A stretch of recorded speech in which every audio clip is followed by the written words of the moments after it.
Hello and welcome to Wisdom Without Borders. In this series, we will explain the whys, whens, and wherefores of classical quotations used by President Xi Jinping. In this episode, we will explain the sentence, "A sovereign who aligns with the interests of the people will have their support. A sovereign who denies the interests of the people will provoke their opposition." On May 22, 2020, Xi quoted this ancient proverb in his speech at a deliberation session of the Inner Mongolia delegation to the third session of the 13th National People's Congress, the country's top legislature. It has its origins in the ancient Chinese political and philosophical text Guan Zi, written by renowned statesman Guan Zhong some 2,700 years ago. Citing this sentence, Xi pointed out that the Communist Party of China always puts the people first, has no self-interest bias, and shall, at all times, prioritize the people's interests. The party has always committed itself to this fundamental principle of wholeheartedly serving the people. As Xi has also said, the country is its people, and the people are the country. Meeting the people's expectation for a better life is the party's goal.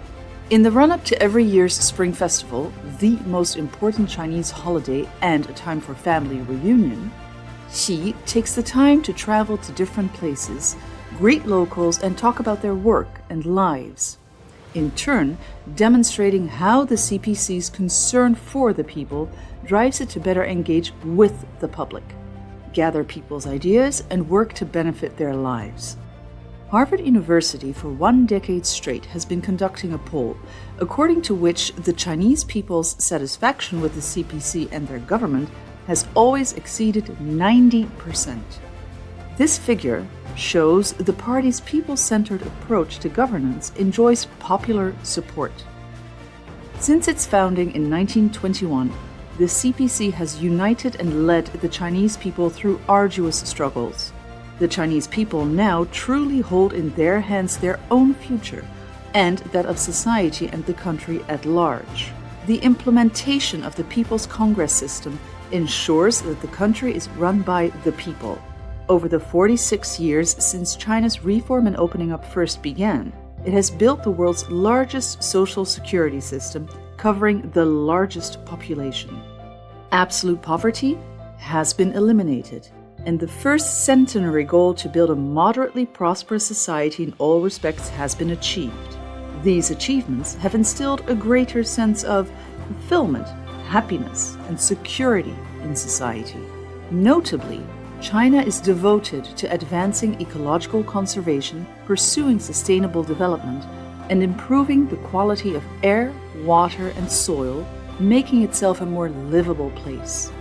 When it comes to world affairs, China has stayed committed to the path of peaceful development, promoting the building of a community with a shared future for humanity, bringing more benefits to people worldwide, and contributing to the peace among and development of humanity. Now, China is on a new journey toward meeting the second centenary goal, realizing the great rejuvenation of the Chinese nation through Chinese modernization. The goal is that by mid-century, common prosperity will largely materialize and people can enjoy happier, safer, and healthier lives. In this process, China is willing to share development opportunities with other countries, as well as make greater contributions to global peace, stability, and prosperity.